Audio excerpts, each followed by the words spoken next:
berkenalan pada Tuhan Yang Maha Esa, atau saling dengan Bapak Ibu guru.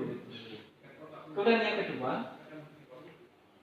karakter ini dikembangkan lewat interaksi guru dan murid di kelas. Ya. Jadi contoh misalkan bernalar kritis. Kalau kita model pembelajaran kita hanya satu arah seperti ini, ya, tidak ada pertanyaan, tidak ada umpan balik dan sebagainya, apakah mungkin anak-anaknya akan memiliki kemampuan bernalar kritis? Tidak, ya kan? Karena kan hanya satu arah.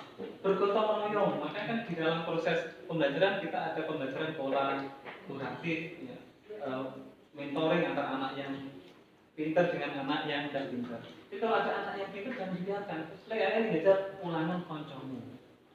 Bukan Anda yang harus ulang, dia kan dia. Karena di sini ada interaksi yang sangat kaya.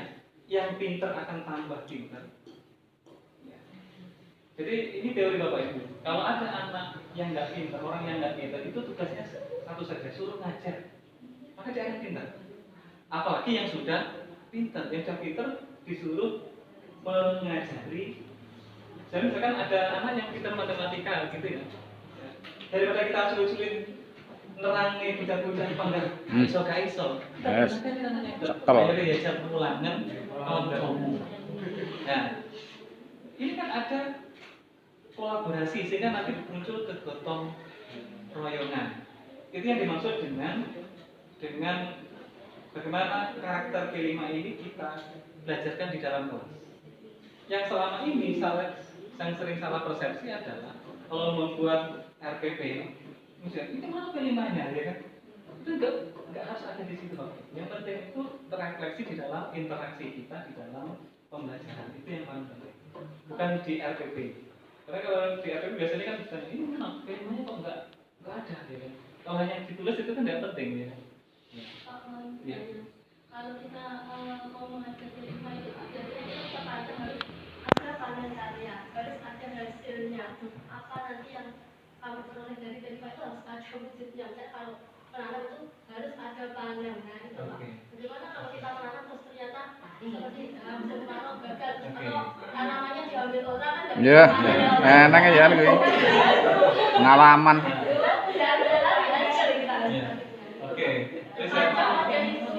Oke, saya teruskan. Jadi karakter pelajaran nanti dicapai lewat pengembangan budaya sekolah. Yang kedua lewat interaksi di dalam kelas. Barulah yang ketiga lewat P5. Sesuai dengan namanya proyek penguatan. Jadi ini hanyalah penguatan.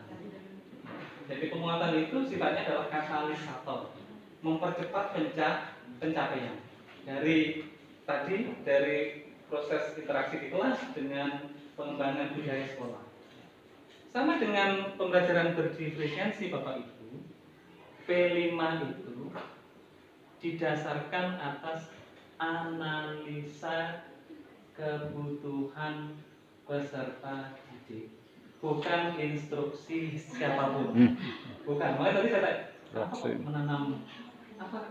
Kenapa kok itu yang dipilih, ya kan? Jadi lah itu. Jadi penentuan tema, ya. Jadi penentuan tema P5 ini didasarkan atas asesmen pra-project. Ini yang pertama. Arahnya kemana? Arahnya kepada karakteristik yang perlu dikuatkan. Jadi misalkan P5 untuk anak kelas 1 kita lihat, ya, kita lakukan dulu asesmen pra pembelajarannya. Caranya bagaimana? Bisa lewat pengamatan. Ya. Jadi misalkan anak kelas 1 itu kalau saya ngomong bisa jauh-jauh misalkan, ya kan? Jangan hanya menggunakan satu kasus anak untuk pemilihan tema, tetapi problem yang dihadapi oleh rata-rata anak. Ya. Misalkan anak kelas 1 tidak mandiri misalnya. Berarti mereka butuh kemandirian. Taunya dari mana? Misalkan wali-wali ngomong, aku mungkin yang mau mampu ngomong dia, aku belum mau.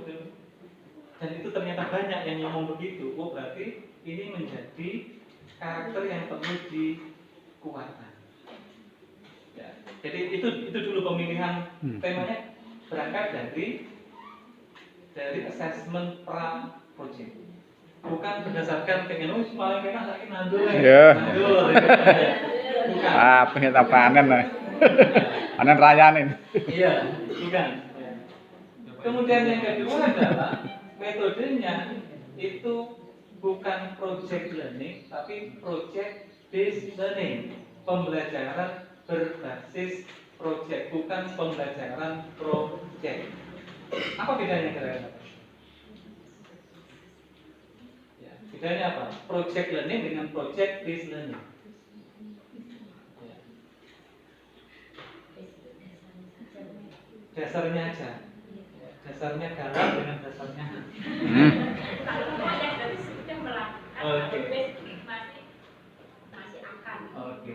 Jadi perbedaannya adalah kalau project learning tujuan akhir, hasil akhir harus berupa sesuatu.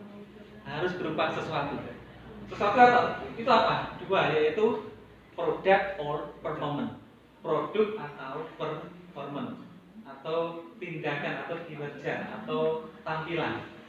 Jadi tujuan akhirnya adalah menghasilkan produk atau performance. Itu disebut dengan project learning. Yang dinilai apanya? Yang dinilai kualitas produknya, kualitas performanya. Jadi yang produknya bagus dapat nilai bagus. Itu adalah project learning. Sedangkan P5 ini adalah project based learning, pembelajaran berbasis project. Maksudnya bagaimana? Maksudnya adalah produk dan performance itu bukan tujuan pembelajaran. Oke, bukan tujuan pembelajaran, tetapi hanyalah sebagai sarana, media. Pertanyaannya adalah kenapa kok harus pakai project base? Alasannya adalah karena yang akan dikembangkan itu adalah karakter, bukan pengetahuan. Maka salah satu metode yang bisa mengembangkan karakter adalah project based learning. Apa sama dengan berproses itu ya? Iya, berprosesnya itu. Iya. Oleh karena itu kalau Bapak Ibu misalkan sarananya adalah menanam padi, mau mati mau enggak tumbuh enggak masalah. Karena bukan itu tujuan akhirnya. Ya. Membuat poster misalkan, posternya elek ora dadi enggak masalah.